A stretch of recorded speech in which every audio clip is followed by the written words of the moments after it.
Bienvenido a la iglesia.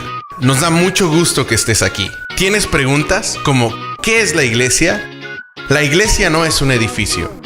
La iglesia son las personas.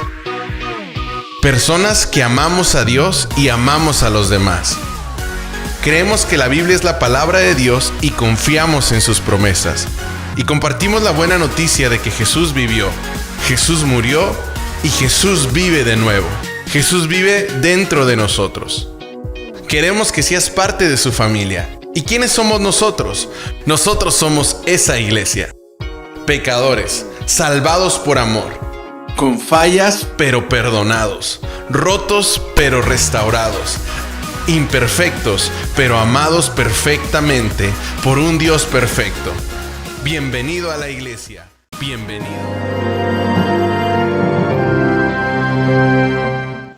Buenas noches, hermanos. Según las Escrituras, en Deuteronomio 28, del 2 al 5, dice: Si obedeces al Señor tu Dios, todas estas bendiciones vendrán sobre ti y te acompañarán siempre. Bendito serás en la ciudad y bendito en el campo. Bendito será el fruto de tu vientre, tus cosechas, las crías de tu ganado, los terneritos de tus manadas y los corderitos de tus rebaños. Benditas serán tus canastas y tu mesa de amasar.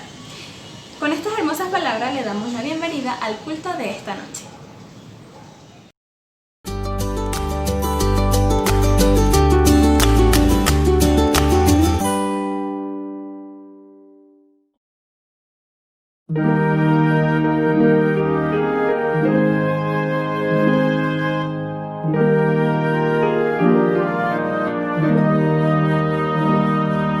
Santo día que el Señor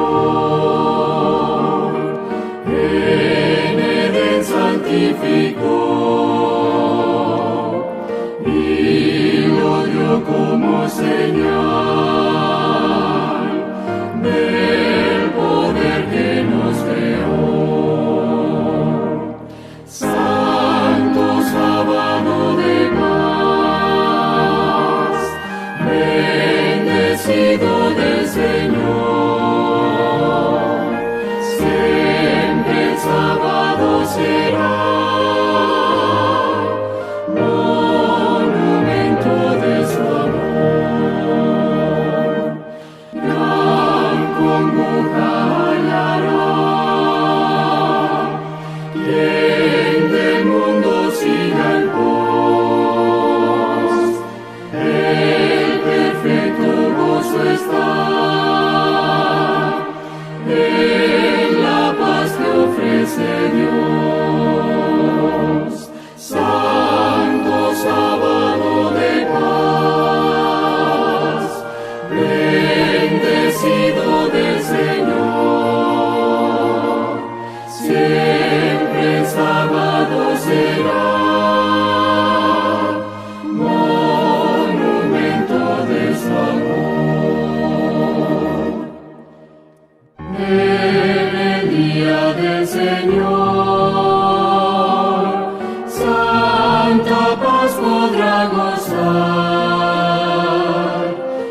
Saludos hermanos, le deseamos un caluroso saludo a todos los hermanos de la Iglesia Adventista alrededor del mundo.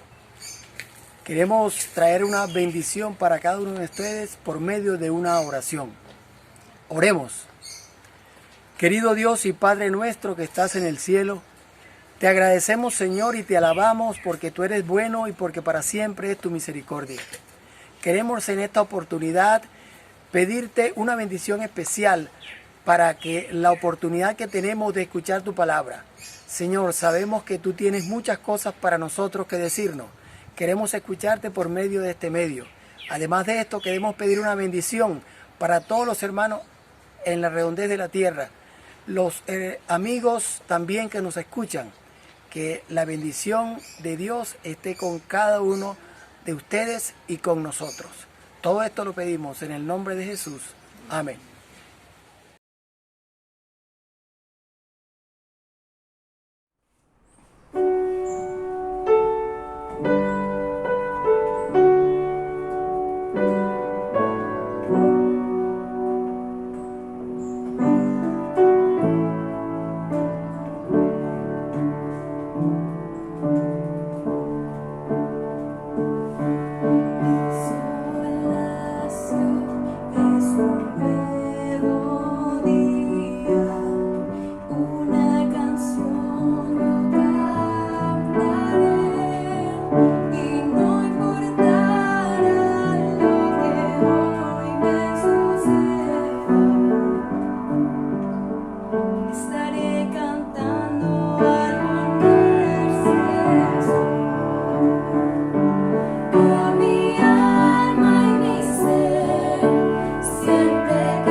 Estimados hermanos, amigos, colegas pastores, todos los que están con nosotros ahora en este momento, en esta live, que hay un virus biológico que es el COVID-19 y los gobiernos están trabajando para encontrar una vacuna para solucionar el problema. Hasta que se encuentre la vacuna hay que tener un aislamiento social y todos los cuidados hay que tener hasta que se encuentre la solución. Pero hay un otro problema que es más sutil, que también está afectando a algunos segmentos de la población, de la iglesia también, que es el virus de las especulaciones apocalípticas. En tiempos de agitación global, como la pandemia actual desencadenada por el COVID-19,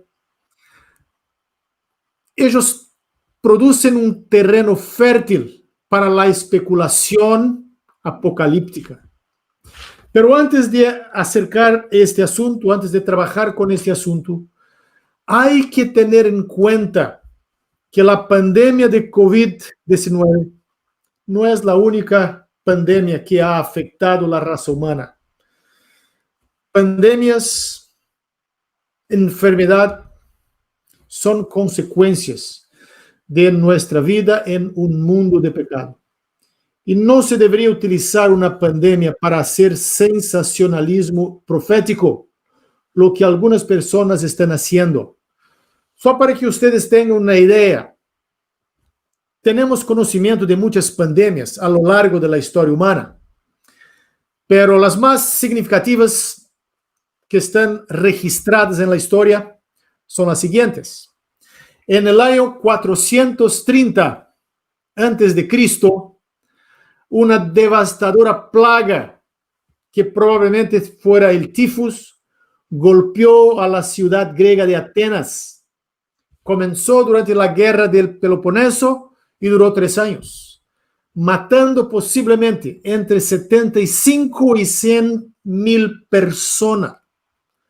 Son una gran plaga. La plaga arrasó la ciudad y en consecuencia de la plaga, muchos atenienses se entregaron a la gratificación desenfrenada de sus instintos carnales. El razonamiento es el siguiente: si la plaga está ahí, se está afectando a todas las personas, buenas y malas, no hay razón para vivir una vida pura, para vivir una vida honesta. Vamos a hacer todo lo que nos da la gana. Y así muchas personas en el tiempo de la plaga, pues los recuerdos que tenemos de la historia, se entregaron a los placeres. Otros se quedaron preocupados, con depresión, y se preguntaban, ¿los dioses están enojados con nosotros? ¿Qué podemos hacer para aplacar el juicio de los dioses? Así, estimados hermanos, amigos que están con nosotros, cuando hay una crisis global, especialmente una pandemia como la que estamos enfrentando ahora, hay diferentes reacciones de las personas. Unos dicen, nada vale nada, voy a hacer lo que me da la gana. Otros se vuelven para Dios y quieren hacer algo para agradar a Dios para que la pandemia se cese. Esto es lo que nosotros podemos ver del registro histórico de la plaga en Atenas, que por supuesto no eran cristianos. Estamos ahí en 430 años antes de Cristo, eran paganos. Pero la reacción es semejante a otras plagas que vinieron después. En el año 541 después de Cristo, el mundo bizantino se vio afectado por lo que se ha denominado la primera pandemia verdadera del mundo, conocida como la peste de Justiniano. Fue causada probablemente por el bacilo Yersinia y mató a millones de personas.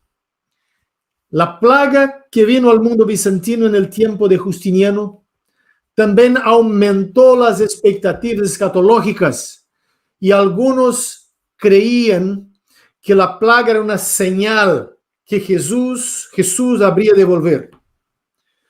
Había algunos cálculos de la cronología de la historia de la tierra en aquel entonces que indicaba a las personas que aquel era el tiempo del 6º milenio, que de acuerdo con la cronología que ellos conocían, la tierra muy pronto completaría 6,000 años de edad.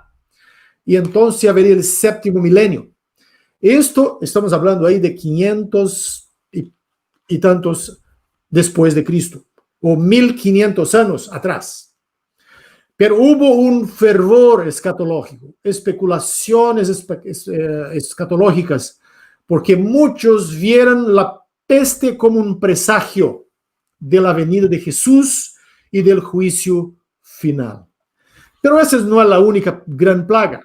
un poquito después, o algunos siglos después, en 1340 de nuestra edad, de nuestra era, después de Cristo, hubo una otra plaga, semejante a la peste de Justiniano, pero ahora así llamada de la muerte negra, unos llaman de la peste negra. Nada como esta plaga había sucedido antes. Esta plaga golpeó a Europa con furia despiadada, matando a 1/3 de su población y borrando ciudades enteras del mapa.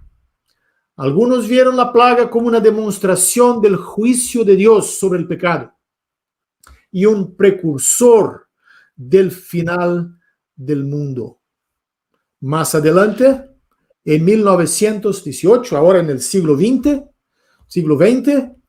surgió un virus de la gripe que mató a más personas que cualquier otra situación, otra pandemia en la historia humana. Aunque la peste negra de los años 1300 mató una proporción mucho mayor de la población en cifras brutas, la influenza mató más que la peste e incluso más que la SIDA en la actualidad. Los epidemiólogos estiman que causó al menos 50 millones de muertos en todo el mundo y posiblemente hasta 100 millones. Como era de esperar, la gripe también provocó una buena cantidad de frenesí religioso, actuando como una partera poderosa para el profetismo y la creencia escatológica. Y se podrían mencionar otras plagas, pero este es solo un bosquejo suficiente para indicar 2 puntos. Por un lado, aprendemos que la lucha de la humanidad con el mundo microbiano no es exclusiva del COVID-19. De hecho, los humanos han estado bajo la espada de enemigos microscópicos desde la entrada del pecado. Por otro lado, al igual que otras crisis importantes como la guerra, las pandemias pueden provocar frenesís escatológicos, especulaciones escatológicas, e incluso en el mundo moderno, después de la Ilustración, algunas personas siguen siendo vulnerables a las especulaciones apocalípticas. Hoy tenemos una situación similar, semejante. Y desafortunadamente, un efecto secundario adverso del COVID-19 ha sido el surgimiento de interpretaciones sensacionalistas de la escatología bíblica. Un caso puntual podemos encontrar en las ideas propagadas por algunos predicadores de la Internet que están por ahí predicando sobre teorías de conspiraciones, que están haciendo marcación de fechas para la segunda venida de Jesús. Y también lo hacen con base en un sistema hermenéutico, en un método de interpretación bíblica muy dudoso, muy cuestionable. Son métodos basados en la imaginación humana, combinada, mezclada con pasajes de la Biblia, textos bíblicos, pasajes del Espíritu de profecía y también los noticieros de los periódicos de la Internet. Estimados hermanos, esto es un desafío para nosotros, porque la iglesia, la población en general está inundada de estas informaciones, de estos noticieros de Internet. Con las personas van allí para propagar sus ideas escatológicas. Y desafortunadamente hay muchos, o por lo menos hay algunos, que acreditan en estas especulaciones. Algunas personas están vendiendo sus propiedades, su casa en la ciudad, para ir a la mata, para ir al interior, para huir de los problemas de la ciudad porque esperan que Jesús va a volver muy pronto, aún con una cierta expectación de una fecha. En esta ponencia yo quiero reflexionar con ustedes sobre esta situación. Hay una preocupación de nosotros, de que la iglesia tiene que tener la maturidad, los hermanos tienen que tener la maturidad para cuando confrontados con situaciones así, poder contestar con un así dice el Señor e identificar y hacer la diferencia entre la verdad y el error. Hay dos problemas fundamentales que quiero mencionar para ustedes y quiero reflexionar un poquito sobre estos problemas. El primer problema son las teorías de conspiración.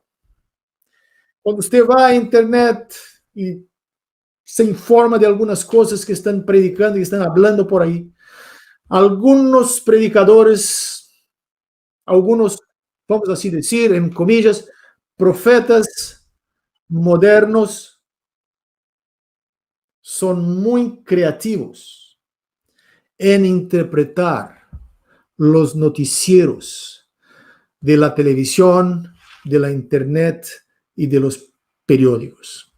Un predicador que es muy conocido, que predica mucho por ahí, su material está más en inglés, pero él está alcanzando muchas personas.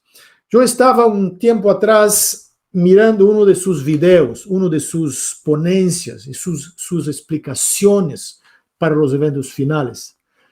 Y me quedé muy preocupado con los argumentos que esta persona en particular la estaba utilizando. En su presentación, aquella persona aún rinde homenaje a la posición adventista historicista, pero muy pronto cae en las especulaciones. Por ejemplo, aquella persona dice, y muchos lo siguen, que hay una conspiración jesuita para restablecer el poderío papal en el mundo. Esto la persona simplemente habla sin producir documentación, sin producir las pruebas para quien hace una afirmación tan seria. Por ejemplo, ¿cuáles son los argumentos que aquella persona menciona para sostener, para apoyar su posición, su teoría? Son los siguientes. Solo un ejemplo para ustedes. El presidente de los Estados Unidos, Donald Trump, estudió en escuelas o en una escuela católica. Para esa persona eso es suficiente para involucrar el mandatario americano en una conspiración. Otro punto, el director de la institución de enfermedades infecto-contagiosas de los Estados Unidos, Dr. Anthony Fauci, también estudió en escuelas católicas. Entonces, él es también parte de la conspiración. Y toda la legislación, todas las instrucciones y direcciones con relación al COVID son parte del proceso. Más aún, el Attorney General de los Estados Unidos, William Barr, es un católico romano. Y para este predicador es suficiente para involucrarlo en una conspiración. Además, la misma persona, el mismo predicador, menciona que William Barr, así que fue nombrado y asumió su puesto en su posición en el gobierno americano, él restableció la pena de muerte. Y esto, de acuerdo con el predicador, es un cumplimiento de Apocalipsis capítulo 13, porque allí dice que la bestia tiene poder de vida y de muerte. Pero ¿se puede interpretar la Biblia de esta forma, de esta manera?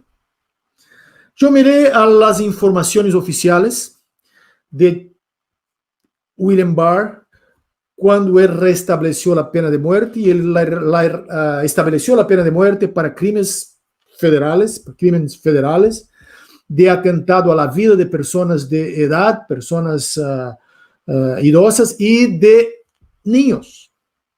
Crímenes que son muy graves, son muy hediondos. Entonces él restableció la pena de muerte de nivel federal para estos crímenes. Como muchos de ustedes deben saber, la pena de muerte en los Estados Unidos es aplicada en algunos estados y otros no. Pero ¿cómo una persona puede tomar informaciones tan desconectadas, no relacionadas con ningún contexto teológico y profético, y hacer una construcción apocalíptica? Por esto el título de mi ponencia: Ficción apocalíptica en los tiempos del COVID. Para contestar la pregunta, hermanos, no hay ninguna prueba histórica, documental, de que las cosas que nuestro hermano predicador estaba diciendo en la internet son verdaderas.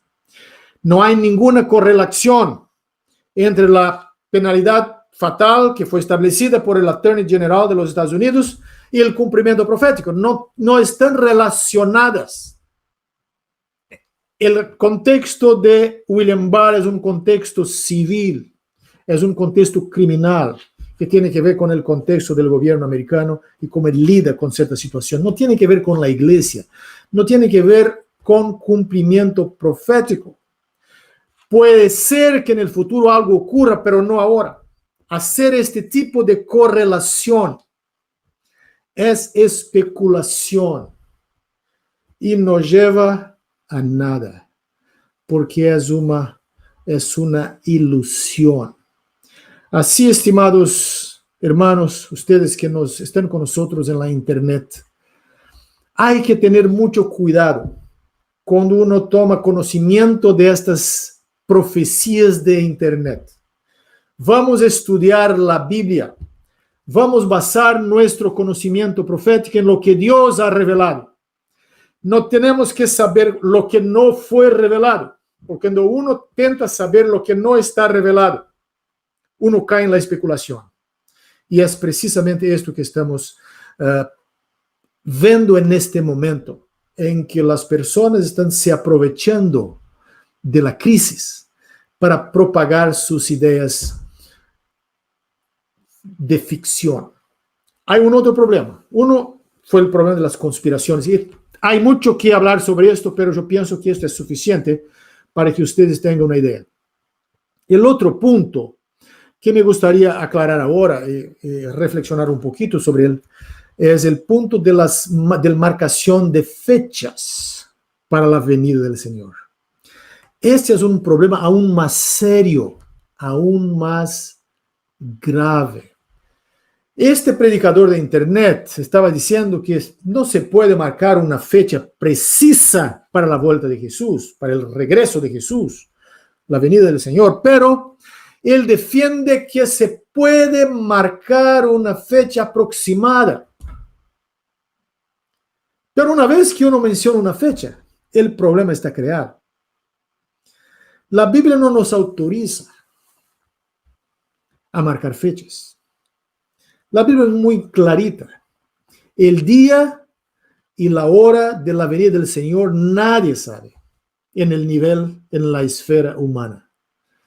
Y este predicador estaba diciendo que Jesús debe regresar antes de 2027. Él no va a regresar en 2027, pero antes de 2027. ¿Cómo se llega a una conclusión tan fantasiosa, tan ficcional? Una invención. ¿Cómo él llegó a esto? Él toma algunos pasajes de Elena de White, donde ella menciona que por ocasión de la tentación de Jesús, que fue muy cerca de su bautismo, en aquel punto la humanidad estaba bajo el pecado por 4,000 años. En otras palabras, 4,000 años antes, Adán había caído en el pecado. Entonces este hermano nuestro toma esta fecha o esta información de la hermana de White y dice así: bueno, se transcurrió 4,000 años hasta el año 2027. Y uno pone 2000 años más para llegar al 6000 bajo el pecado. Entonces uno llega a 2027. Pero, y él continúa su razonamiento, pero como después del milenio Satanás tendrá un tempito allí para arregimentar las fuerzas del mal para la última batalla contra Dios, entonces hay que descuentar ese tiempo del final del tiempo de los 6000 años. Entonces Jesús debe regresar un poquito antes de 2027. Y hay algunas personas que desafortunadamente toman estas informaciones y acreditan en ellas. Pero no hay base bíblica, no hay base en el espíritu de profecía, en Elena de White, para este tipo de especulación. Cuando Elena de White habla de 4000 años, 6000 años, son números aproximados. Son una moldura general para lo que ella está anunciando, de lo que ella está hablando. Elena de White jamás marca una fecha para el regreso de Jesús. Es exactamente lo opuesto.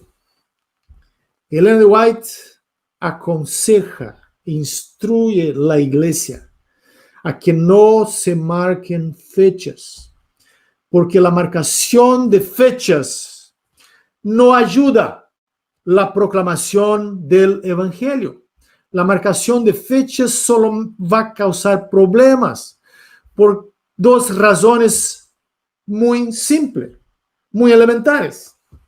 Si uno marca una fecha mucho en adelante, y vamos a decir Jesús va a volver 100 años de aquí, 100 años para frente, lo que va a ocurrir, las personas se van a acomodar y van a decir, yo no tengo que me preparar mucho porque Jesús va a tardar y tengo tiempo para cuidar de mi vida, hacer mis proyectos y vamos a tocar la vida porque Jesús todavía va a tardar.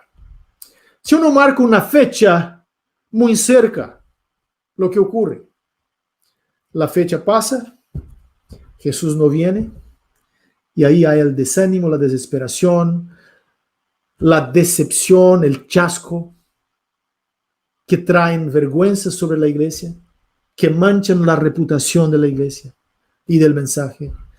Entonces, hermanos, no tenemos nada a ganar con marcación de fechas. Nosotros vivimos con la expectación, en la esperanza que Jesús va a volver muy pronto. La segunda venida del Señor está muy cerca. Los eventos del mundo están anunciando esto, pero no tenemos el derecho de marcar fechas. Y ese es el problema principal. Elena de White ha dicho en algún de sus escritos, por ejemplo, la dice en una cita, nuestra posición ha sido la de esperar y observar sin ninguna proclamación de tiempo para intervenir entre el cierre de los periodos proféticos en 1844 y el tiempo de la venida de nuestro Señor. Elena de White es clarita, es absoluta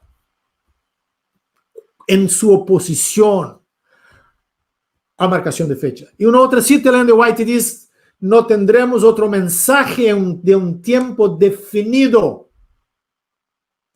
Después del 1844 no hay más profecías de tiempo para se cumplir. De estas y otras citas de Elena de White, parece claro que nuestra profetisa no respalda las especulaciones sobre el tiempo de la venida de Jesús o el fin del mundo. De hecho, ella advierte contra tales suposiciones con el argumento de que alejan las mentes de la verdad presente y sirven mejor a los propósitos de Satanás.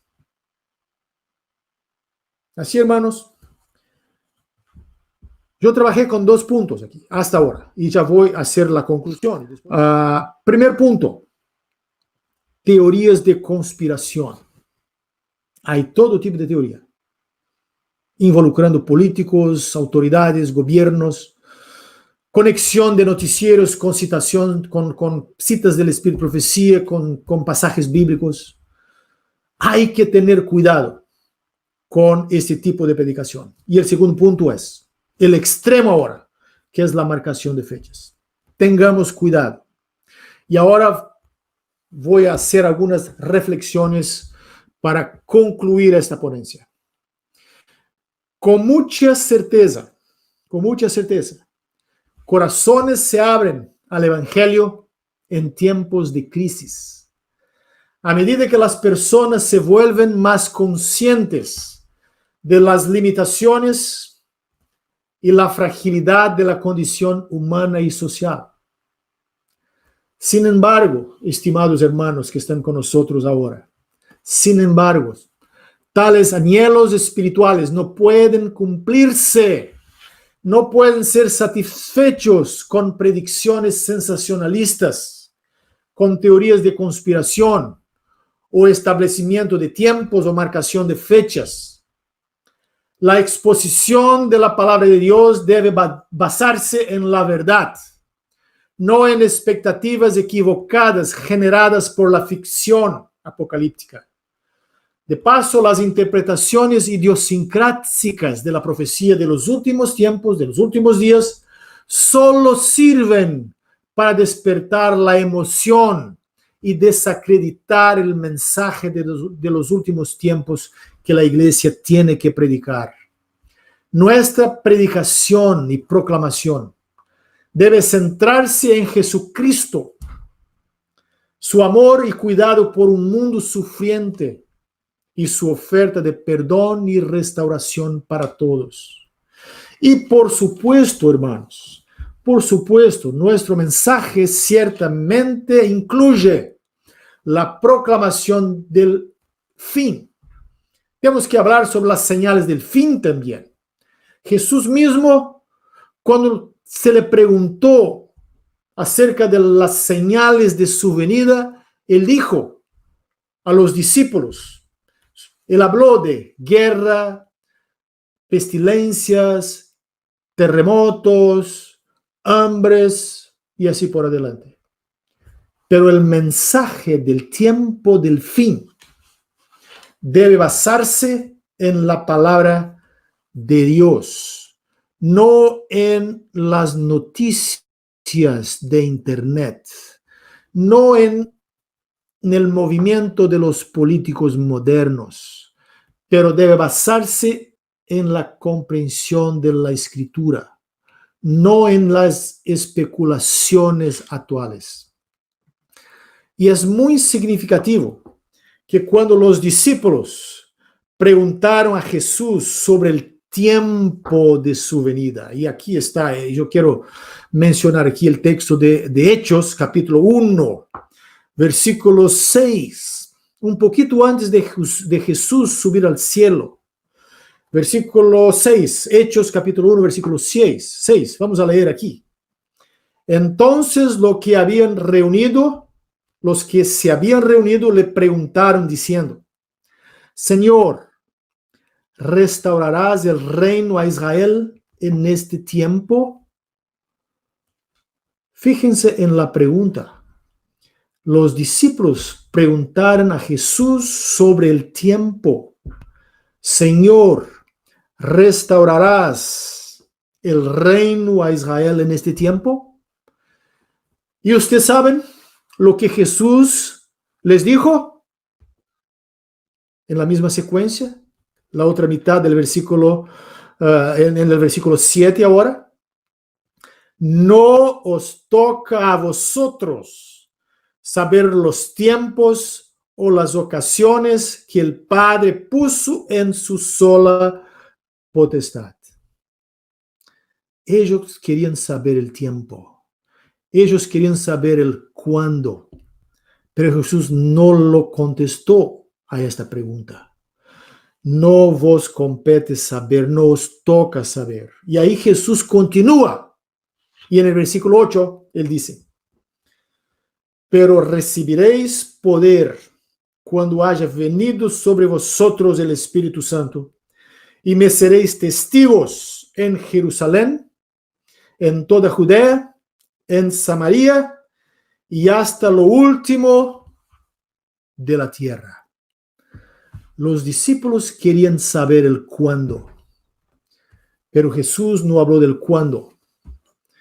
Jesús habló del cómo. ¿Cómo debo me preparar? Jesús habló del qué. ¿Qué debo hacer? Predicar el evangelio.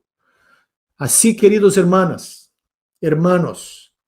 a medida en que la pandemia del COVID-19 barre el mundo, nuestro enfoque debe estar en un compromiso personal más profundo con Jesús, para que podamos abrazar la compasión de Cristo por un mundo necesitado y sufriente.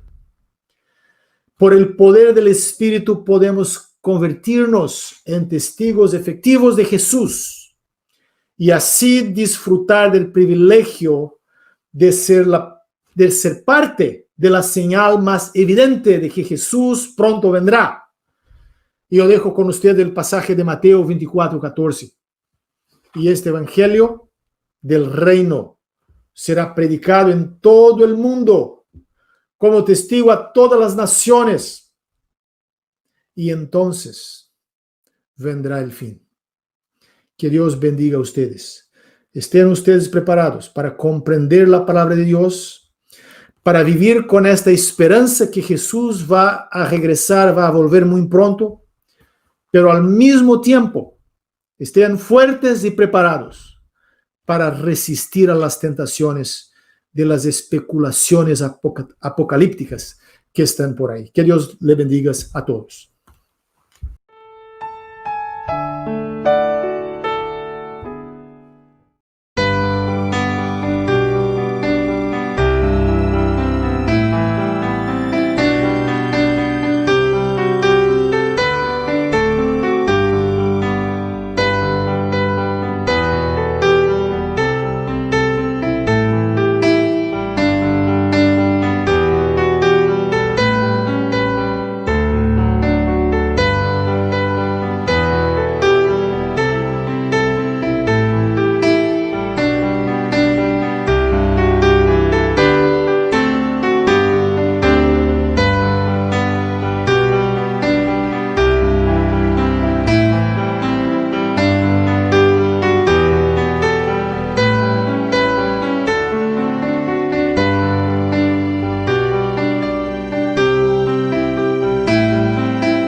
Después de haber escuchado este hermoso tema, les invito para tener la oración.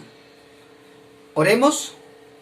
Oh Dios, que tu morada a la altura de los cielos, alabado y glorificado sea tu nombre.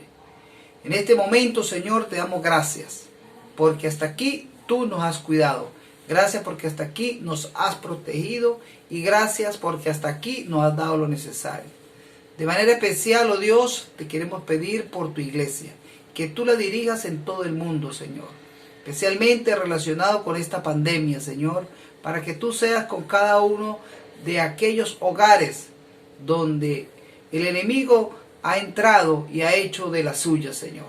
De manera especial, oh Dios, por los enfermos, los desamparados, las viudas, y también te pedimos, oh Dios, para que tú seas con tu iglesia, que la sigas dirigiendo y que a través de estos sermones podamos, Señor, aprender más de ti y sobre todo, Dios bueno, saber que tú siempre deseas lo mejor para nosotros. Gracias por este hermoso día de sábado. En el nombre de Jesús. Amén.